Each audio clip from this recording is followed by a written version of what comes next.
T V کے اوپر بریلویوں کے ایک بہت بڑے جید عالم دین بریلوی مکتبہ فکر کے میرے ساتھ بیٹھے تھے. بریک کے اندر بھی گفتگو کا ٹائم مل جاتا ہے. میں نے ان سے 2 باتیں کی. میں کہ آج آپ سے وعدہ لینا ہے, آپ نے اپنے مکتبہ فکر کی اصلاح کرنی ہے, اور آج بھی میں مفتی منیب الرحمان صاحب کو اور سعد رضوی صاحب کو یہ پیغام دینا چاہتا ہوں, اللہ کے لیے اپنے مکتبہ فکر کی اصلاح کیجئے. وہ باتیں جو آپ میں اور ہمارے درمیان مشترک ہیں, کم از کم ان کے اوپر تو آئیے. میں نے اس کو بھی یہ بات کہی اور میں نے اس کو کچھ دلائل دیے, وہ آپ کے سامنے رکھتا ہوں. میں نے کہا اللہ کے بندو کیک رسول اللہ کی برتھ ڈے کا بناتے ہو اور اس کے اوپر محمد صلی اللہ علیہ وسلم لکھ دیتے ہو. برتھ ڈے منانا نہ بنانے کی بحث میں بعد میں کروں گا, پہلے آپ مجھے یہ بتائیے, آپ تو محب رسول ہیں, آپ تو عشق رسول کا دعویٰ کرنے والے ہیں, آپ کی غیرت کیسے گوارا کرتی ہے کہ اس نام نبی کے اوپر چھری کو چلا دیا جائے؟ میں نے کہا حضرت علی نے تو محمد الرسول اللہ کا رسول اللہ پینسل سے مٹانا گوارا نہیں تھا کیا, آپ اس نام کے اوپر چھری کو چلا دیتے. اللہ کی قسم کہنے لگا, علامہ صاحب پہلی مرتبہ میرا اس اینگل پہ بات گئی ہے, اور انشاءاللہ میں اپنے چینل سے اس بارے میں آواز اٹھاؤں گا. اور اس نے اپنا وہ وعدہ سچ کر دکھایا اور اس نے اس بارے میں آواز اٹھائی. لیکن یہ بات ہے آدھی. دوسرا, میں نے اس کے سامنے جو مقدمہ پیش کیا, ابھی تک انہوں نے اس کے بارے میں ویڈیو نہیں بنائی. تو میں مفتی منیب الرحمان صاحب کو, سعد رضوی صاحب کو, الیاس قادری صاحب کو, ان لوگوں کو یہ کہنا چاہتا ہوں کہ کم از کم وہ کام جو آپ کے نزدیک بھی غلط ہے, ہمارے نزدیک بھی غلط ہے, ایمانداری سے بتلائیے. کیک کے اوپر نام نبی لکھ کر کاٹنا جائز ہو سکتا ہے؟ نہیں ہو سکتا, عام فہم بات ہے. رسول اللہ کے نام کی یہ توہین نہیں ہے. اور پھر دوسری بات جو میں نے ان کو کہی, میں نے کہا مجھے ایمانداری سے بتلائیے, رسول اللہ صلی اللہ علیہ وسلم کے اپنے نالین ہو, نالین کی شبیہ نہیں, اپنے اصلی جوتا مبارک ہو, اپنے نالین مبارک ہو. وہ نالین ہمارے سر کا جھومر, ہمارے ماتھے کا تاج, سر آنکھوں پر ہیں. لیکن آپ بتلائیے, آپ ایمانداری سے بتلائیے, کیا رسول اللہ کے جوتوں کے اوپر معاذ اللہ رسول اللہ کا نام لکھنا جائز ہے؟ وہ کہنے لگا نہیں. تو میں نے کہا آپ میرے سے وعدہ کریں, اس بات کا ابلاغ بھی آپ اپنے مسلک کو اور قوم کو کریں گے. 4 سال گزر گئے ہیں, کیک والی بات کا انہوں نے ڈنکے کی چوٹ رد کیا اور اس بات کا وعدہ پورا کیا, لیکن نالین کی بات کا آج تک وعدہ بھی پورا نہیں کیا, اور ابھی تک بیان بھی نہیں کر سکے. چونکہ ان کے ساتھ وعدہ تھا کہ آپ کا نام کبھی آؤٹ نہیں کروں گا, اس لیے آج بھی نہیں کروں گا. معزز سامعین گرامی قدر, اتفاقاً کہہ لیجئے کہ گزشتہ چند روز سے جس وقت مجھے مائک دیا جاتا ہے, وقت ایسا ہو جاتا ہے کہ احباب کو آزمائش میں ڈالنا کافی مشکل ہوتا جاتا ہے. بہرحال حسب استطاعت جو انسان موضوع تیار کر کے آتا ہے, ان میں سے چند گزارشات آپ کے سامنے ضرور رکھنے کی کوشش کروں گا. آج آپ نے رسول اللہ صلی اللہ علیہ وسلم کی ولادت کے حوالے سے پاکستان کے اندر 12 ربیع الاول کا دن سارے کا سارا مشاہدہ کیا. رسول اللہ صلی اللہ علیہ وسلم کے ظاہر کو, رسول اللہ صلی اللہ علیہ وسلم کی سیرت کے 2 پہلو ہیں. ایک رسول اللہ صلی اللہ علیہ وسلم کا ظاہری حلیہ مبارک ہے, ظاہری صورت ہے, ظاہری سیرت بھی ہے. رسول اللہ صلی اللہ علیہ وسلم والضحیٰ کا چہرہ لے کے آئے, واللیل کی زلف لے کے آئے, ما ذاغ البصر کی نگاہ لے کے آئے, علم نشرہ کا سینہ لے کے آئے, وغیرہ وغیرہ. یہ ساری باتیں کرنا یہ بھی باعث اجر و ثواب ہے, یہ رسول اللہ کی نعت ہے. رسول اللہ کا ظاہر بیان کرنا خود صحابہ سے بھی ثابت ہے. حضرت جعفر بیان کرتے ہیں کہ مدینہ کی ایک رات تھی, فضا میں ہنکی تھی, ہوا معطر تھی, ایک خاص خوشبو میرے ناک سے ٹکرا رہی تھی. قدم بے اختیار ہو کر اس خوشبو کے تعاقب میں چل پڑے. کچھ دیر بعد کیا دیکھتا ہوں کہ مسجد النبوی کے اندر موجود ہوں اور آقا صحن میں سرخ رنگ کا جوڑا پہنے ہوئے بیٹھے. کہتے ہیں ایک نظر آقا کے چہرے پر پڑی, دوسری آسمان کے 14ویں کے چاند پر پڑی, اور دل سے یہ آواز نکلی, من وجہک المنیر لقد نور القمر. آقا اگر چاند کو بھی حسن ملا, آپ کے چہرہ پر انوار سے ملا. یہ نبی کا ظاہر ہے, یہ نبی کا حسن ہے. اس کو بیان کیا شعراء نے, بہت سے شعراء نے تو عربی لغت کی بلاغت کی انتہا کر دی کہ یہ خوبصورت چہرہ کسی جھوٹے کا نہیں ہو سکتا۔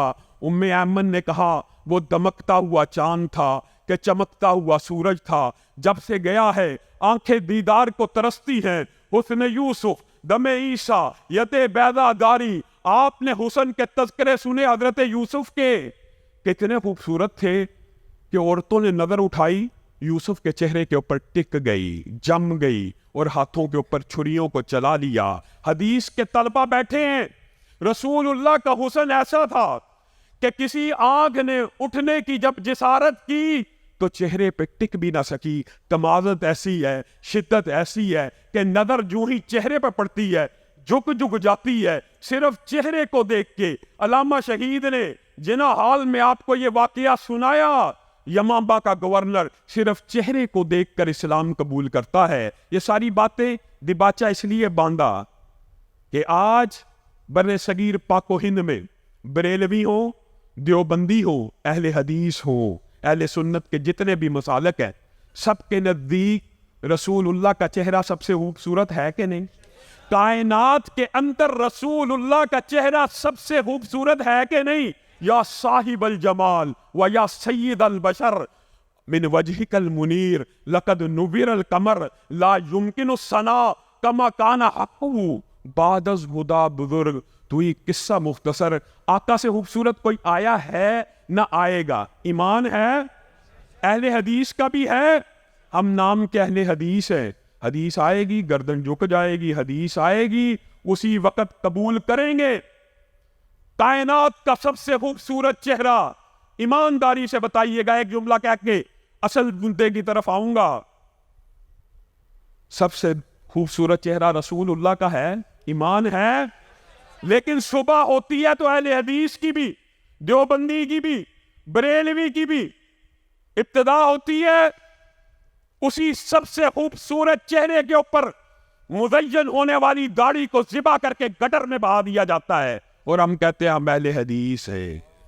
آپ میں سے کتنے ہیں جو آج ارادہ کرے کہ اگر کائنات کا سب سے خوبصورت چہرہ نبی کا ہے تو اس کے چہرے کے مطابق اپنے چہرے کو بنا لیں گے؟ اور لوگوں ارادہ کرو، وعدہ کرو، اگر آپ بھی، ہم بڑی باتیں کرتے ہیں، حقیقت ہے، او یار او بریلویاں نو ویکھ لو، بریلویوں کو دیکھ لو، عشق رسول ہے، اطاعت رسول کوئی نہیں۔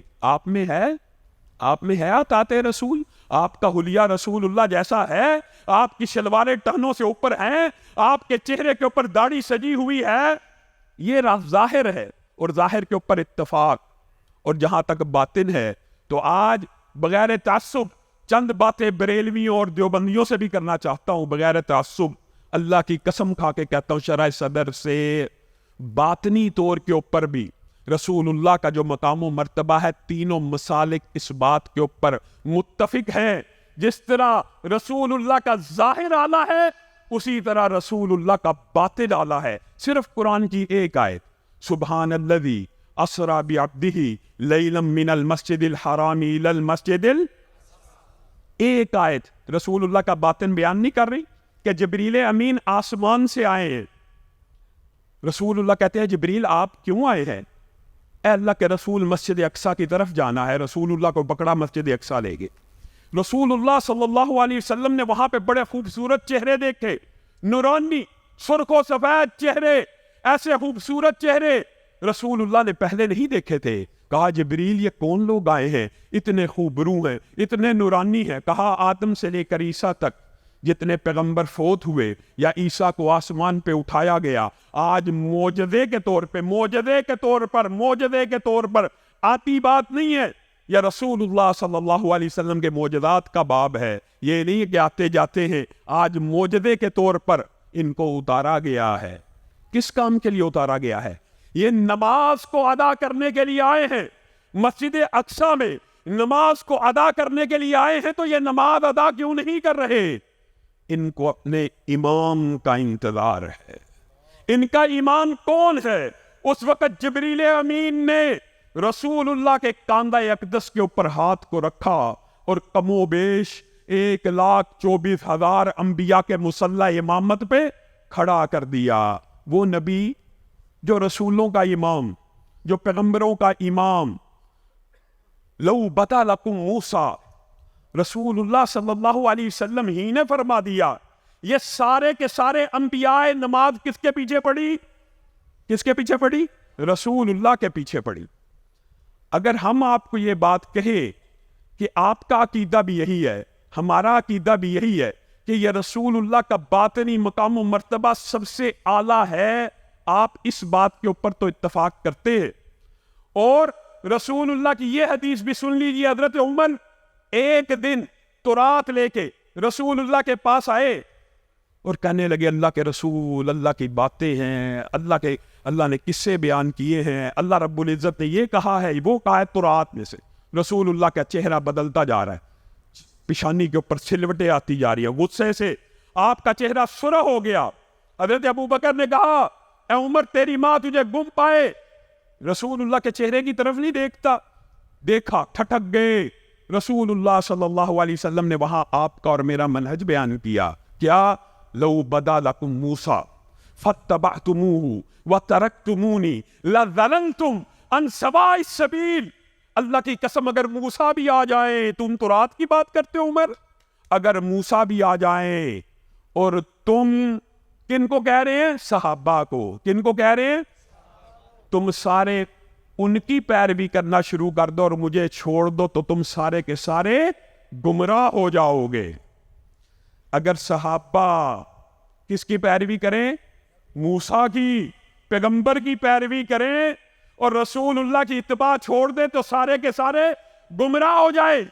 اور ایک امتی اٹھے، کسی امام کی، کسی پیر کی، کسی فقیہ کی، کسی مولوی کی پیروی شروع کر دے، رسول اللہ کی پیروی کو ترک کر کے وہ گمراہ نہیں ہوگا۔ اور کہاں گئی عقل؟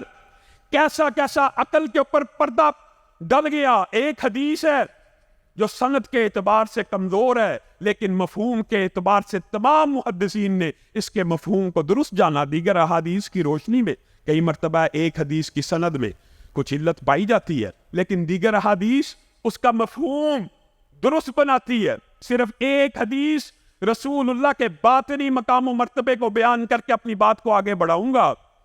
رسول اللہ بھی بچے، آسمان سے دو فرشتے نازل ہوئے، ایک نے کہا ہوا، دوسرے کا نام ہوا۔ وہاں اسی کا وزن کرنے کے لیے ہمیں آسمان سے اتارا گیا، اس کو ذرا تولا جائے۔ رسول اللہ کو تخیل میں ایک آدمی کے ساتھ تولا گیا، رسول اللہ کا پلڑا بھاری ہو گیا۔ آپس میں مشورہ کرنے لگے، کہنے لگے ایک سے نہ تولو، 10 سے تولو، 100 سے تولو، 1000 سے تولو، 10,000 سے تولو، 1,00,000 سے تولو، 10,00,000 سے تولو، 1,00,00,000 سے تولو۔ میرے نبی کو 1,00,00,000 انسانوں سے تولا گیا، میرے نبی کا پلڑا بھاری ہو گیا۔ انہوں نے کہا ایسے نہیں تول سکتا، 10 کروڑ سے تولا جائے، 1 ارب سے تولا جائے، 2 ارب سے تولا جائے۔ آج زمین کی پشت کے اوپر 7 ارب انسان موجود ہیں، میرے نبی کو 7 ارب سے تولا گیا، میرے نبی کا پلڑا بھاری ہو گیا۔ کہا یہ نہیں تل سکتا، کیا کیا جائے؟ کہا آدم سے لے کر قیامت تک جتنی انسانیت پیدا ہونی ہے یا ہو چکی ہے اس کو ایک پلڑے میں ڈال دیا جائے، تنہا آمینہ کے لال کو دوسرے پلڑے میں ڈال دیا جائے۔ اب آپ نے غور کرنا ہے۔ اب آپ کو میں دعوت فکر دیتا ہوں، چاہے بریلوی ہو چاہے دیوبندی ہو، کیونکہ یہ عقیدے کا مسئلہ ہے، تینوں کا عقیدہ اس مسئلے میں ایک ہے۔ شرح صدر سے کہتا ہوں تعصب جہاں پہ ہو وہ بات الگ ہے، یہاں پہ عقیدہ ایک ہے۔ رسول اللہ صلی اللہ علیہ وسلم ایک پلڑے میں ہیں اور ساری انسانیت دوسرے پلڑے میں ہے۔ اس پلڑے میں نبی موجود ہیں، ہر نبی کے صحابی موجود ہیں، ہر نبی کے امتی جو شہید ہیں وہ موجود ہیں، اولیاء جو ہیں موجود ہیں، صدیق جو ہیں موجود ہیں۔ ساری کی ساری انسانیت ایک پلڑے میں ہے، تنہا آمینہ کے لال دوسرے پلڑے میں ہے۔ اللہ کی قسم جب میرے نبی کو پوری انسانیت سے تولا گیا، میرے نبی کا پلڑا بھاری ہو گیا۔ بتائیے جس نبی کا باطنی مقام و مرتبہ اتنا اعلیٰ ہے، پہلے ظاہر کے حوالے سے ایک فلسفہ اور نقطہ دیا جس کا ابلاغ آپ نے گھر گھر جا کے کرنا ہے، اب باطن کے اعتبار سے بھی ایک نقطہ لے لیجئے۔ جس کا باطن اتنا اعلیٰ ہے، جس کی ذات اتنی اعلیٰ ہے، اس کی بات اعلیٰ نہیں ہے. جس کی ذات اعلیٰ اسی کی، جس کی ذات اعلیٰ اسی کی. یہ کوئی راکٹ سائنس نہیں ہے، یہ کوئی عقل فہم شعور میں نہ آنے والی بات نہیں ہے. ذات کا انکار بات طلع ہے میرے بریلوی بھائیوں. ذات کا انکار قریش مکہ نے بھی نہیں تھا کیا، ذات کا انکار نہیں تھا کیا. اللہ کی قسم، زمین کی پشت کے اوپر جب رسول اللہ چل رہے ہوتے تھے، کفار مکہ کہتے تھے الصادق جا رہا ہے، الامین جا رہا ہے.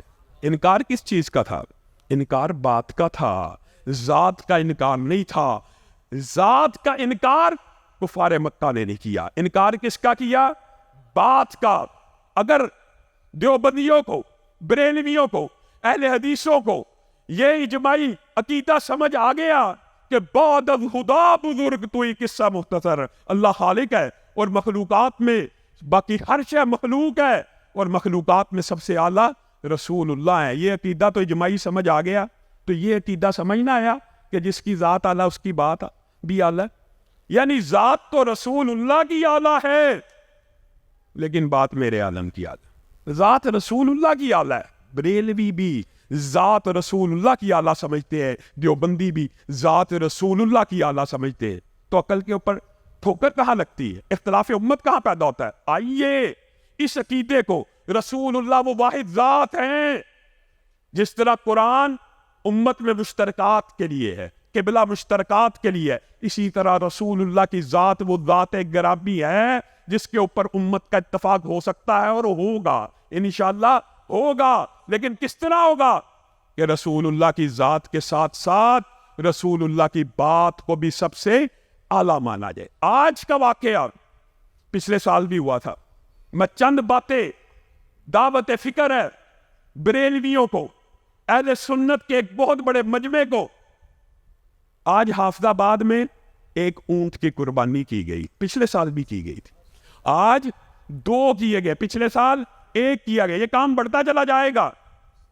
اونٹ کی قربانی کی گئی ہے جی، بڑی عید سے بھی بڑی عید ہے، اس لیے اس عید کے اوپر ہم اونٹ قربان کریں گے. کیا قربانی کا اجر و ثواب مل جائے گا؟ ایک حدیث یاد کر لیجئے ابو بردہ کی بکری کی. ابو بردہ کس دن بکری قربان کر رہے ہیں؟ عید الاضحیٰ کے دن قربان کر رہے ہیں. فجر کی نماز گزر چکی ہے، اپنے علاقے اور بستی کی طرف نظر دوڑاتے ہیں، دیکھتے ہیں بھوکے ہیں، مفلوق الحال ہیں، مساکین ہیں. کہتے ابو بردہ سب سے پہلے اپنی بکری کو ذبح کرے گا. نیت نیک ہے کہ نہیں؟ آج مولوی نے آپ کو یہ مغالطہ ڈالا ہوا، نیت نیک ہو، اخلاص نیت ہو تو دین میں جو چاہے ایجاد کر لو. ابو بردہ کون ہے؟ صحابی رسول. نیت بند ہو سکتی ہے؟ بکری کس نیت پہ ذبح کریں کہ سب سے پہلی بوٹی ابو بردہ کی بکری کی غریبوں کے پیٹ میں جائے؟ اس سے عمدہ کوئی نیت ہو سکتی ہے؟ رسول اللہ کی بارگاہ میں پیش ہو گئے اور آ کے کہنے لگے اللہ کے رسول آج صبح ہوئی، آج میں نے ایسا کیا، میں نے بکری کی گردن پہ چھری کو چلا دیا تاکہ غریب میری بکری کی بوٹیاں کھائے. اے اللہ کے رسول آج میں نے قربانی کے اجر و ثواب کو پا لیا. رسول اللہ نے کہا ٹھہر جا، کیا تو نے ہمارے ساتھ عید کی نماز ادا کرنے سے پہلے قربانی کر دی؟ جی ہاں. ابو بردہ تیری بکری صدقے کی بکری تو ہو سکتی ہے، قربانی کی بکری نہیں ہو سکتی. اگر تو قربانی کے اجر و ثواب کو پانا چاہتا ہے تو میرے ساتھ عید کی نماز ادا کرنے کے بعد قربانی کر. اب بتائیے، آپ ایمانداری سے بتلائیے، عید کا دن تھا، قربانی کا دن تھا. اس دن اگر عید کی نماز کتنی منٹ میں ہو جاتی ہے؟ 5 منٹ 10 منٹ لگا لیجیے. ہمارے بھائی تو 2-4 منٹ میں بھی ختم کر دیتے ہیں. 2 منٹ پہلے قربانی کی ہے، قربانی قبول نہیں ہے. وجہ عمل سنت کے مطابق نہیں ہے. اور اس بات کو ذرا کھولیے، آپ کو بات سمجھ آ جائے گی. بڑی آسان فہم آج آپ کے ساتھ بات کرنی ہے. رسول اللہ صلی اللہ علیہ وسلم کے گھر میں 3 صحابی آگے. واقعہ لمبا ہے، جیسے میں بیان کروں گا انشاءاللہ آپ کے ذہن میں وہ ساری کی ساری حدیث آ جائے گی. امی عائشہ سے پوچھنے لگے رسول اللہ صلی اللہ علیہ وسلم کے معمولات. امی عائشہ نے بیان کر دیے تو آپس میں کہنے لگے ہاں وہ اللہ کے رسول ہیں نا، ان کو اتنی ضرورت نہیں ہے. میں آج کے بعد ہمیشہ روزے رکھوں گا، سارے دن روزے ہی رکھتا رہوں گا۔ دوسرے نے کہا ہاں ہاں ان کے تو اگلے پچھلے معاف ہیں، میں ساری رات قیام کروں گا۔ تیسرے نے کہا ہاں ان کے تو اللہ تعالیٰ نے بڑے درجات کو بلند کیا، میں شادی نہیں کروں گا۔ ماں عائشہ نے رسول اللہ گھر آئے تو آپ کو بتلا دیا، آپ کے 3 ساتھی آئے تھے، یہ باتیں کر کے گئے ہیں۔ رسول اللہ اسی وقت دوڑتے ہوئے گئے، ان کو روک لیا، ہاں تم نے یہ بات کی، تم نے یہ بات کی، تم نے یہ بات کی، جی ہاں جی ہاں جی ہاں۔ رسول اللہ صلی اللہ علیہ وسلم نے وہاں آپ کا اور میرا منہج بیان کیا۔ کیا کہا؟ میں اللہ سے سب سے زیادہ ڈرنے والا ہوں، اور میں پیر کو اور جمعرات کو روزہ رکھتا ہوں، باقی دنوں میں روزہ نہیں رکھتا۔ میں تم میں سے سب سے زیادہ اللہ سے ڈرنے والا ہوں اور اللہ کے حقوق کو پورا کرنے والا ہوں۔ میں رات کو قیام بھی کرتا ہوں اور سوتا بھی ہوں۔ میں سب سے زیادہ ڈرنے والا ہوں، میں نے شادیاں بھی کی ہیں۔ ساتھ ایک جملہ بول دیا، فمن راغب عن سنتی، فمن راغب عن سنتی۔ ایمانداری سے آپ نے بتلانا ہے۔ میرے دیوبندی اور بریلوی بھائی غور کریں، یہ صحابی رسول روزہ رکھنے کی نیت کر رہا ہے پورے سال کی۔ روزہ نیک عمل ہے کہ بد عمل ہے؟ سنت سے ثابت ہے کہ نہیں ہے؟ اور وہ ہر روز رکھنا چاہتا ہے۔ دلیل کبھی ہے پیچھے کے نہیں کہ رسول اللہ روزے رکھتے ہیں، امت کے اوپر روزے ہیں، نفلی روزوں کی اجازت ہے، وہ رکھنا چاہتا ہے اپنی مرضی سے پورا سال، پورا ماہ۔ تو رسول اللہ اس کی نیک نیتی کے باوجود کیا کہہ رہے ہیں؟ فمن راغب عن سنتی، جس نے میری سنت سے اعراض کیا، مراد آگے بڑھا یا پیچھے رہ گیا، فلیس منی، وہ میری امت میں سے نہیں ہے۔ کس کو کہہ رہے ہیں؟ کس کو کہہ رہے ہیں؟ صحابہ کو کہہ رہے ہیں۔ آپ نے صرف یہ حدیث یاد کرنی ہے اور آپ کے ذہن کے تمام اشکالات دور ہو جائیں گے۔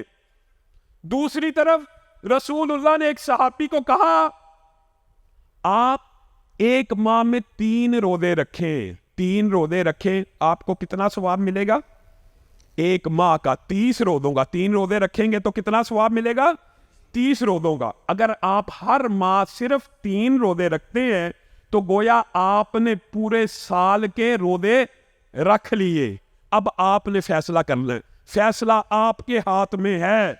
ایک صحابی رسول پورا سال روزے رکھتا ہے، رسول اللہ کہتے ہیں تو میری امت میں سے نہیں ہے اور تیرا کوئی روزہ قبول نہیں ہے۔ دوسری طرف صرف 3 رکھتا ہے تو پورے سال کے روزے لکھے جاتے ہیں۔ فرق کیا ہے؟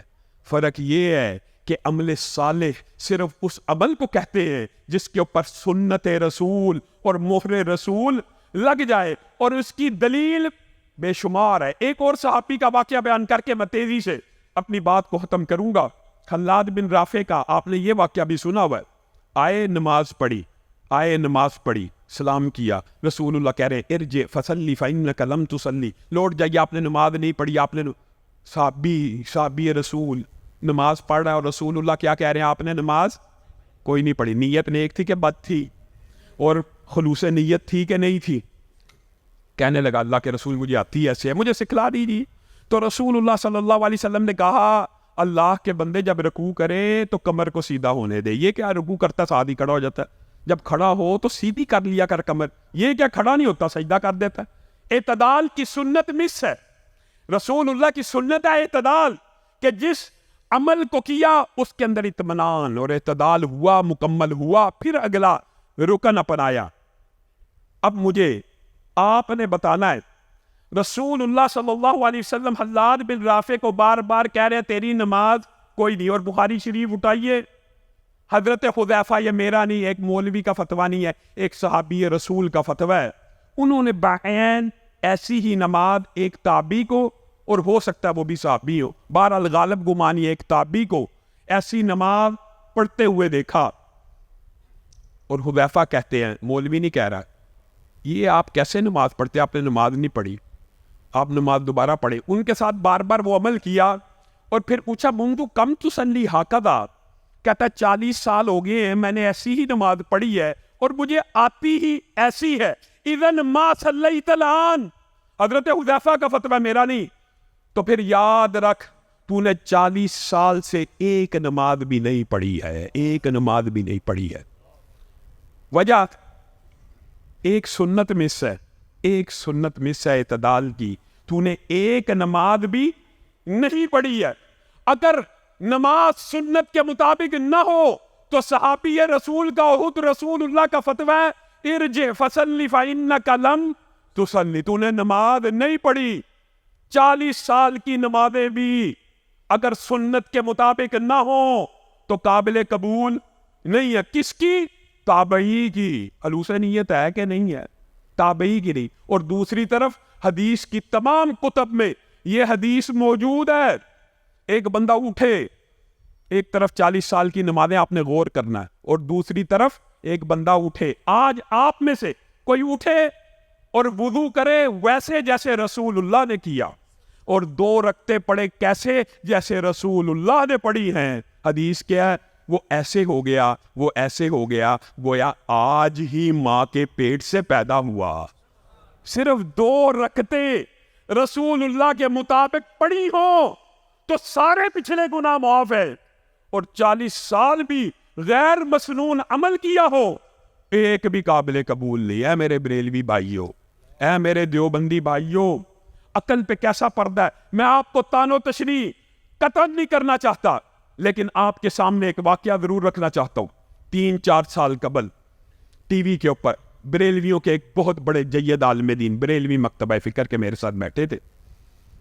بریک کے اندر بھی گفتگو کا ٹائم مل جاتا ہے. میں نے ان سے 2 باتیں کی. میں کہ آج آپ سے وعدہ لینا ہے, آپ نے اپنے مکتبہ فکر کی اصلاح کرنی ہے. اور آج بھی میں مفتی منیب الرحمان صاحب کو اور سعد رضوی صاحب کو یہ پیغام دینا چاہتا ہوں, اللہ کے لیے اپنے مکتبہ فکر کی اصلاح کیجئے.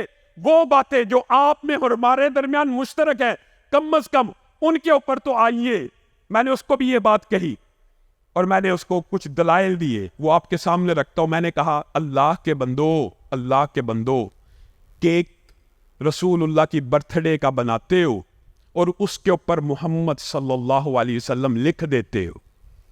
برتھ ڈے منانا نہ بنانے کی بحث میں بعد میں کروں گا.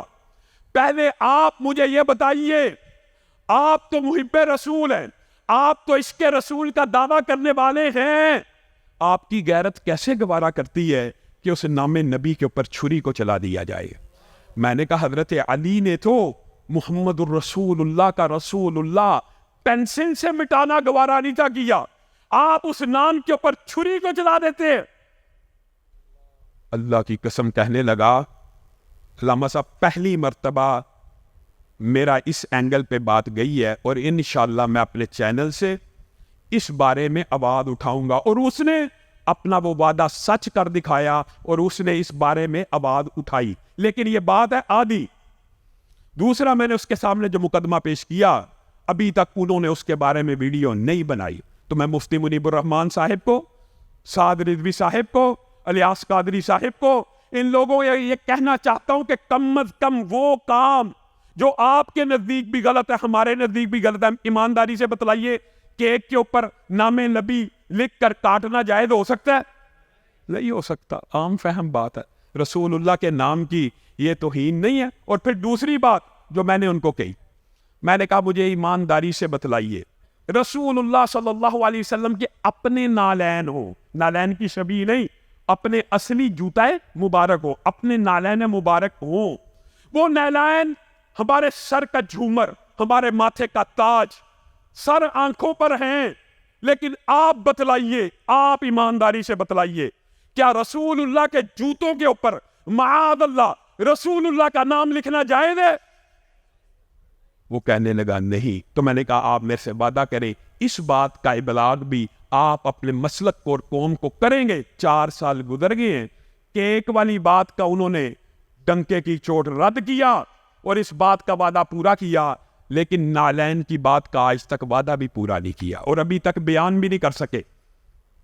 چونکہ ان کے ساتھ وعدہ تھا کہ آپ کا نام کبھی آؤٹ نہیں کروں گا, اس لیے آج بھی نہیں کروں گا. لیکن میں بریلویوں کو یہ دعوت فکر دیتا ہوں کہ آپ رسول اللہ کے نالین اصلی کے اوپر بھی رسول اللہ کا نام لکھنا جائز نہیں. کجا یہ کہ شبیہ کے اوپر نام لکھا جائے, پھر اندازہ کیجیے گستاخ ہم میں. ایمانداری سے بتلائیے گا, آپ کے والد محترم کہیں دوسرے شہر سے, معاذ اللہ تشبیہ تمثیل نہیں ہے, سمجھانے کے لیے کہہ رہا ہوں, آپ کے والد محترم یا علماء یا معززین آج آپ کے پاس آئے ہیں, آپ ہمارا استقبال جوتیاں ہاتھ میں لے کے کرتے تو یہ استقبال مانا جاتا؟ ایمانداری سے بتلاؤ, یہ استقبال مانا جاتا؟ آپ اپنے سگے باپ کو ایئرپورٹ پہ لینے جائیں, گھر سے اس کی جوتیاں کٹھی کر کے ذرا جوتیاں لہرا کے اس کا استقبال کرے, وہ جوتے نہ آپ کو مارے تو پھر کہنا. آپ رسول اللہ صلی اللہ علیہ وسلم کے بارے میں یہ عقیدہ رکھتے ہیں کہ وہ آ رہے ہیں معاذ اللہ, اور ان کا استقبال ہم نعلین لہرا کے کر رہے ہیں. افسوس ہے, یہ کیسی عقل ہے؟ یہ کس نے آپ کو معانتے میں ڈال دیا؟ اللہ کی قسم آپ حیران رہ جائیں گے. پچھلے برسوں میں سوشل میڈیا گواہ اس بات کا, بندہ حیران رہ جاتا ہے. کس نے دینی ہے دعوت؟ کس نے ان لوگوں کی اصلاح کرنی ہے؟ لڑانا کرو, پکڑ کے بات سمجھایا کرو. کئی لوگ ہیں, سینکڑوں لوگ فیس بک کے اوپر, سوشل میڈیا, یوٹیوب کے اوپر ان ویڈیوز کے نیچے اللہ کی قسم بریلوی مسلک کے لوگ کہتے ہیں آج کے بعد توبہ تائب ہوتے ہیں, کم از کم یہ حرکتیں نہیں کریں گے. آپ ابلاغ تو کریں, آپ نے بھی تو دعوت پہنچائی نہیں, آپ بھی تو ان کو دعوت اٹھائیے. سوشل میڈیا, پچھلے سال ملتان میں ایک عورت کو ڈیکوریٹ کر کے میک اپ کر کے سجا سنوار کے بالغہ عورت کو, چھوٹی بچی کی بات نہیں ہو رہی, جلوس کے اندر رکھا گیا اور اس کے اوپر ٹائٹل کیا دیا گیا تھا؟ حور, یہ جنت کی حور ہے. بعد میں وہ عورت لڑ پڑی کہ مجھے انہوں نے پیمنٹ پوری نہیں دی. رسول اللہ صلی اللہ علیہ وسلم کے میلاد کے جلوس میں عورتیں آئیں, حنفی بھائی پورا سال مجھے اور آپ کو کہتے ہیں عورت مسجد میں نہ آئے, فتنے کا خطرہ ہے. اٹھائیے سوشل میڈیا, بریلویوں کی اور دیوبندیوں کی مسجدوں میں اس سال عورتوں کی محفل میلاد ہوئی ہے اور عورتوں نے وہاں پہ بنگڑے ڈالے ہیں. معاذ اللہ, یہ میلاد منایا جا رہا ہے. اچھا, وہ یہ بھی آپ حیران رہ جائیں گے, 2 سال پرانا واقعہ ہے.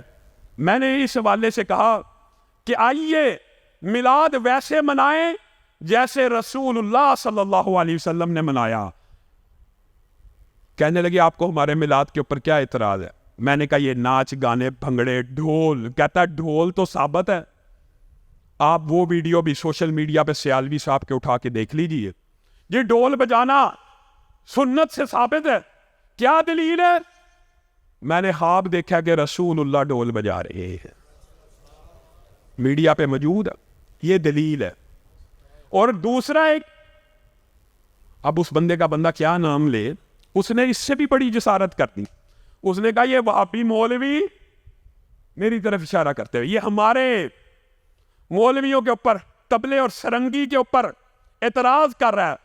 اور اگر کل لیا جائے تو سارے اہل حدیثوں کے بارے میں اس نے یہ بات کہی ہے کہ یہ ہمارے اوپر طبلے سرنگی ناچ گانے کا الزام لگا رہے ہیں.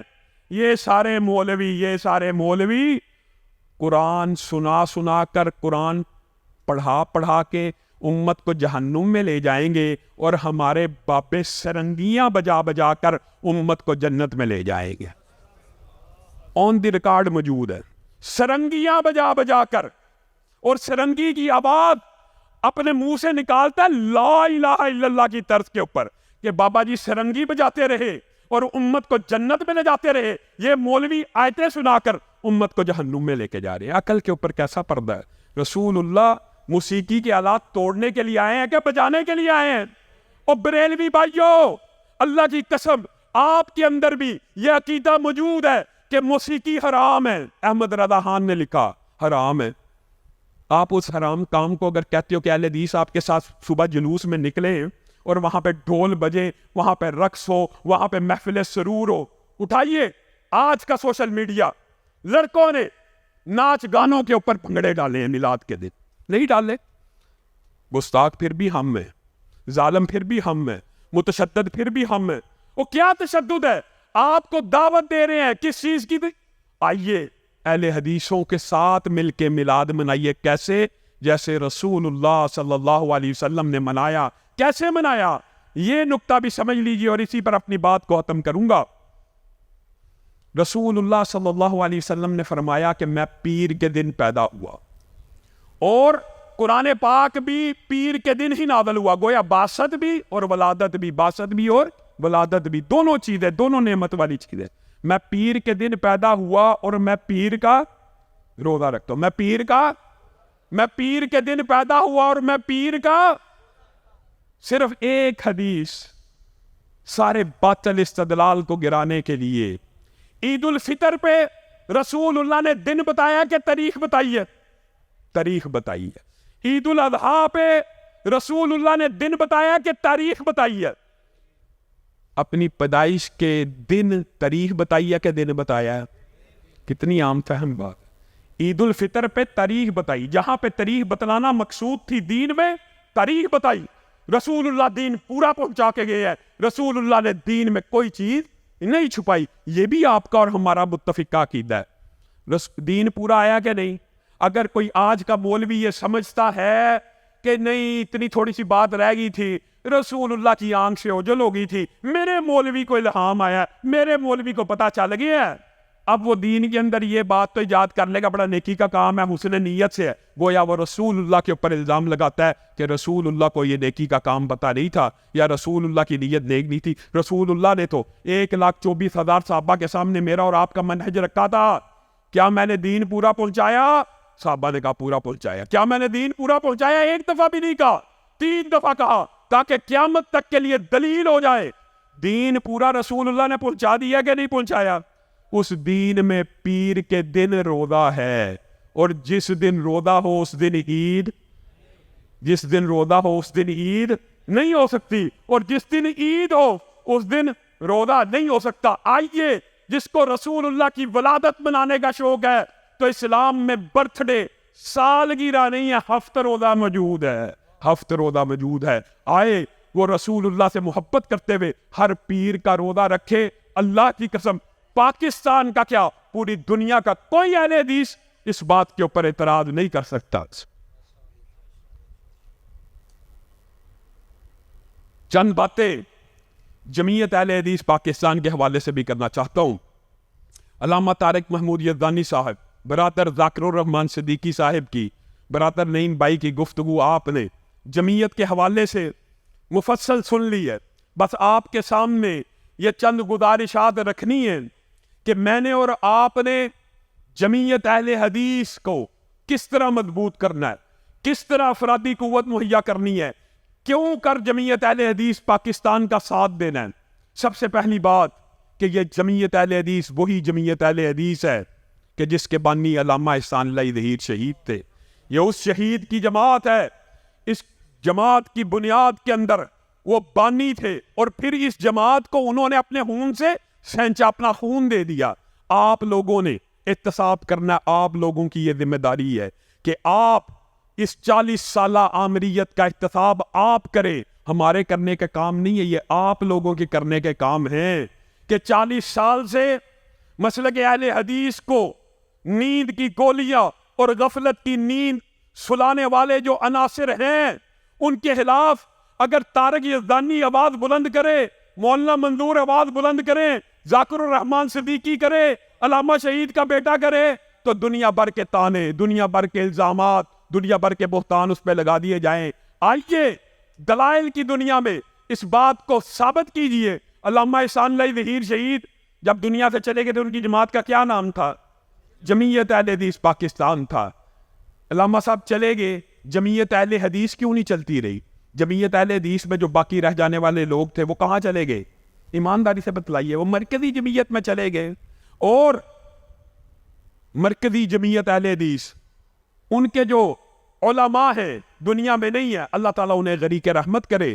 میاں فضل حق رحمہ اللہ ہوں یا مولانا معین الدین لکھوی رحمہ اللہ ہوں، یہ تل کا امت، یہ ایک امت گزر چکی ہے. لیکن ایمانداری سے بتلائیے، کیا علامہ شہید نے جمعیت اہل حدیث مرکزی کے مقابلے میں نہیں تھی بنائی؟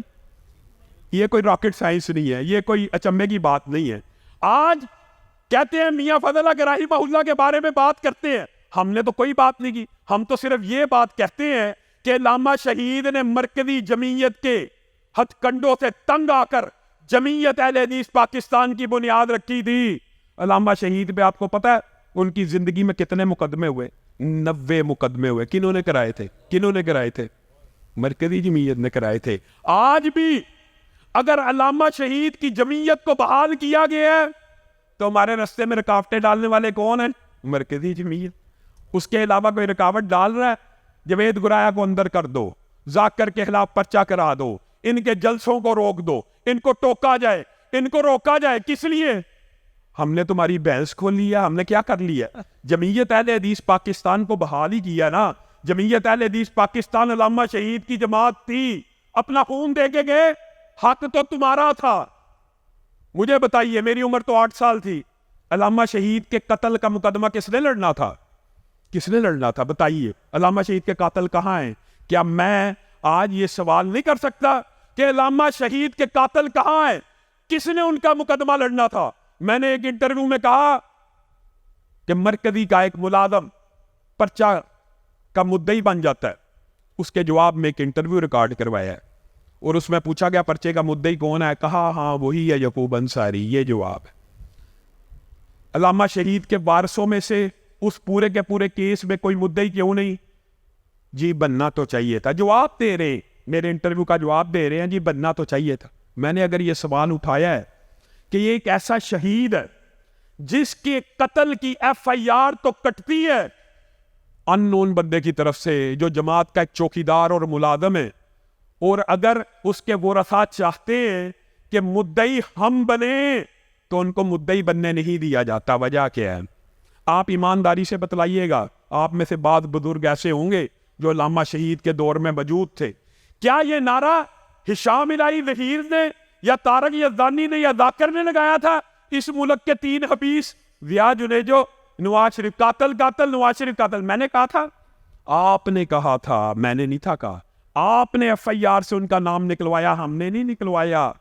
تو آج آپ ذمہ دار ہیں. آپ نے جمعیت اہل حدیث کو ختم کر کے مرکزی جمعیت میں داخل ہو کر FIR کے اندر مینوپولیشن کر کے نام نکال کے سیٹیں حاصل کی ہیں، اور ان سیٹوں کا نتیجہ کیا ہے؟ آج بھی آپ حیران رہ جائیں گے. میرے پاس کوئی عہدہ موجود نہیں ہے سرکاری، لیکن میری مسجد کے دفتر کے اندر 1000 سے زائد اہل حدیث مساجد کے کیس پڑے.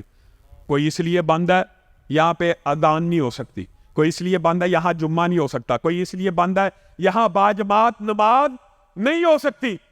یہ مسجدیں کس نے کھلوانی ہیں؟